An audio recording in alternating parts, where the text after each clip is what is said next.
रजलानी के सरपंच पारस जिससे आज खास बातचीत करते हैं। आपको ये किया इस बार महंगी रात शिविर में देखी कि आप पार्ट आपके द्वार शिविर अभियान शुरू कर रहे हैं। देखिए ऐसा किशोर जी, जब कोई चुनाव आता है, चाहे पंचायती राज का हो, लोकसभा, विधानसभा, कोई भी चुनाव, उस वक्त हम जनता के दर दर जाते हैं। वो चाहे किसी भी कोने में बसा हो, हम उसको ढूंढ लेते हैं, क्योंकि वहाँ तो वोट की जरूरत होती है।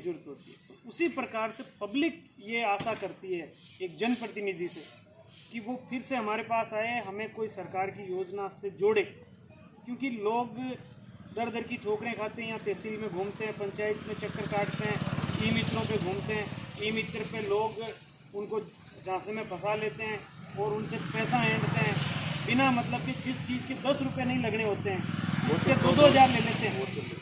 हाँ, तो मेरी ये कोशिश है कि मैं गांव के उन लोगों को जो वास्तव में हकदार हैं सरकार की योजनाओं को, उनको कैसे जोड़ें और उन तक सरकार की योजनाएं पहुंचाएं। इसके लिए मैं इस कड़ी धूप के अंदर जून के महीने में घर घर जा रहा हूँ, पैदल घूम रहा हूँ। आप कौन कौन सी योजनाओं को लेकर जागरूक कर रहे हैं? वो कितनी योजनाएं हैं महंगी रात शिविर में, ताकि उन लोगों के लिए ये योजनाएं लाभान्वित कर सकें? देखिए, अभी सरकार ने इस अवसर पर कई सारी योजनाएं लॉन्च की, जिसमें 2 तो बिजली के बिल माफ़ हैं, आपके 2000 यूनिट कृषि कनेक्शन पे और 200 यूनिट पेंशन का या तो 500 है या 750 है, उसको बढ़ा करके सरकार ने 1000 कर दिया है।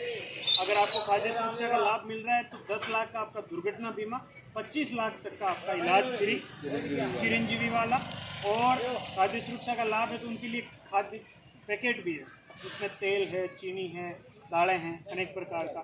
2 आपके गायों का, चाहे भैंसों का, पशुओं का 2 का बीमा है। और आपके नरेगा के अंदर आपने पहले 100 दिन मिलते थे, अब 125 दिन मिलेंगे। इस प्रकार से 10 ये गारंटी कार्ड सरकार देने जा रही है। गारंटी कार्ड तो 9 ही है, एक शहरी का है, ऐसे में ग्रामीण स्तर पर 9 या शहर के लोगों को भी 9 ही है। हाँ। 10 योजनाएं तो इसमें नहीं है। हाँ, वो एक सरकार की तरफ से 10 है, लेकिन वो शहरकार वो करें तो थोड़ा 9 का लाभ मिल जाता है। आप रजलानी ग्राम पंचायत में मुख्य शिविर कितनी तारीख को है? उससे पहले आप ये तैयारी धरातल पर कर रहे हैं कि प्रत्येक वार्ड में जाकर प्रत्येक मतदाता तक पहुंचने की कोशिश कर रहे हैं? मेरे यहाँ कैंप 20 और 21 जून को है, और मैंने 1 महीने पहले से तैयारी शुरू कर दी, ताकि खेत में बसा आदमी, ढाणी में बसा आदमी उस तक पहुंच सकूं और उसको महसूस हो कि रजलानी की जनता ने जिस आदमी को वोट दे करके अपना प्रतिनिधि चुना है, वो वाकई में जनता के लिए काम कर रहे हैं। और मैं जब आज गांव में जाता हूं तो लोग कहते हैं कि वोट के समय तो सरपंच आते हमने देखा है, लेकिन पहली बार देख रहे हैं कि कोई सरपंच बिना चुनावी मौसम के हमारे बीच आया है, हमारे पास बैठ रहा है, हमें किसी चीज़ की जानकारी दे रहा है, हमें उससे जोड़ रहा है। आपकी रजलानी ग्राम पंचायत में विकास के कौन कौन से काम अभी धरातल पर हो चुके हैं, जिसके मुद्दे पर भी आप इस बार गाँवों में घूम रहे हैं? मेरे यहाँ सबसे बड़ा मुद्दा था हॉस्पिटल का। वो राजस्थान की सरकार की मेहरबानी से हॉस्पिटल खुल गया है। हमारे यहाँ पानी की बड़ी समस्या थी, तो करीब हमने 55 किलोमीटर पाइपलाइन रजलानी के अंदर डाली है और 70% घरों में हम पानी पहुंचा चुके हैं। 30% जो बचे हैं उनमें भी हमारी कोशिश है कि हम जल्दी पहुंचाएंगे। विज्ञान संकाय का मुद्दा बड़े लंबे अरसे से चल रहा था, वो हमारे वहाँ स्वीकृत हो गई है। इंग्लिश मीडियम हमारे वहाँ स्वीकृत हो गई है। एक स्कूल जो 5वीं का था वो 8वीं की हो गई है। रजलानी से होकर के जो रोड भोपालगढ़ खेड़ापा जाती है, बहुत खस्ता हालात में थी, उसको राजस्थान की सरकार ने स्टेट हाईवे घोषित करके उसका भी काम शुरू कर दिया है। एक रजलानी से द्याड़मी डामर की रोड हमें दे दी। रजलानी से लेकर के शिवनगर 3 किलोमीटर की रोड सरकार ने हमें दे दी। 100 बीघा आबादी मैंने पिछले कैंप के अंदर रजलानी की जनता को फ्री के अंदर सुपुर्द कर दी। 100 बीघा ज़मीन और 500 पट्टे मैंने रजलानी की जनता को दिए हैं। साथ ही साथ मैं आपके माध्यम से हमारे तमाम दर्शकों को बताना चाहूँगा कि जब हम धरातल पे काम करते हैं तो बहुत सारी चीज़ों का हम लोगों को लाभ देते हैं जो आप बता नहीं सकते। आपके सोशल मीडिया पर फोटो नजर आती है, रात को 9 बजे, 10 बजे, 11 बजे तक आप वहाँ धरातल पर रहकर काम कर रहे हैं। ऐसे में दूसरे सरपंचों में भी ये होने लगी है कि पार्ट गुजरे एक सबसे एक्टिव सरपंच है। सरपंच बात करते हैं अपने दिमाग में, तो वो भी टेंशन लेने लगे कि ये एक अकेला घूम रहा है।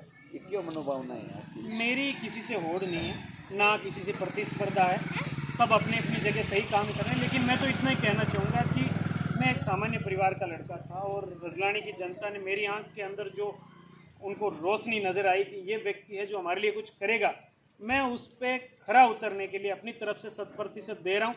बाकी करने वाला ऊपर वाला है, शिवनाथ जी महाराज है। नहीं, सरपंचों के साथ ही ये भोपाल के क्षेत्र के जनप्रतिनिधियों में भी एक बड़ी टेंशन के रूप में आप ऊपर से तरह के रूप में नजर आ रहे हैं, क्योंकि आपकी मेहनत देखकर वो बिना मेहनत वाले हैं, उनको तो जो थाली परोसी हुई वो मिलनी चाहिए, लेकिन धरातल पर आप काम कर रहे हैं, इसकी आपकी सक्रियता या इतनी एनर्जी कहाँ से आती है आपके पास? देखिए, मैं शिवनाथ जी महाराज का परम भक्त हूँ।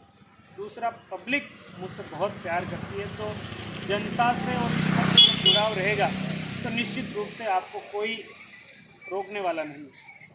नहीं, क्षेत्र में तो 2023 में भी आपके चुनाव की प्रक्रिया शुरू हो गई, कहीं से भी चुनाव लड़ने की सूचना है। 2028 में तो आप प्रबल दावेदारी भी बता रहे हैं आपकी। नहीं, इस बार मैं कहीं से चुनाव नहीं लड़ रहा हूँ, लेकिन ये जरूर कहना चाहूँगा कि कांग्रेस पार्टी जहाँ भी जितने उम्मीदवारों को उतारेगी, हम उनके लिए पहले भी मदद करते आए, अब भी करेंगे। हमसे जितना हो पड़ेगा, हमारे पूरे राजस्थान भर में दोस्त हैं, मित्र हैं, हमने लोगों से प्रेम कमाया, उन लोगों से गुजारिश करेंगे कि कांग्रेस को वोट करें। नहीं, सचिन पायलट सुन रहे कि 11 तारीख से पहले नई पार्टी की घोषणा कर सकते हैं, और आपको सचिन पार्टी की टिकट उनकी ओर से उम्मीदवारी के रूप में कोई विधानसभा चुनाव लड़वा सकते हैं, ऐसे भी अभी हाल फिलहाल में पार्टी की घोषणा आने लगी? नहीं, ऐसा कुछ नहीं है।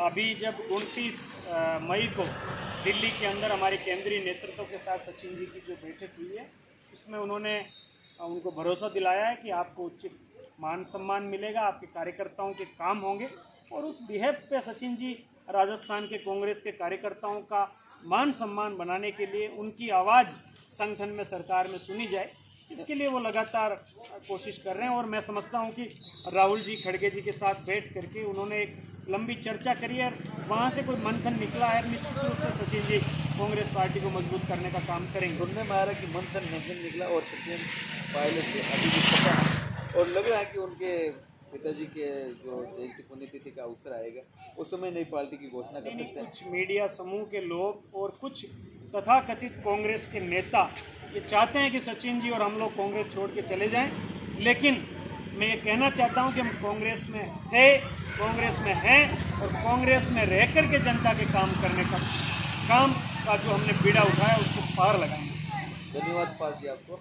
बहुत बहुत धन्यवाद, आपने समय दिया। धन्यवाद। राम राम।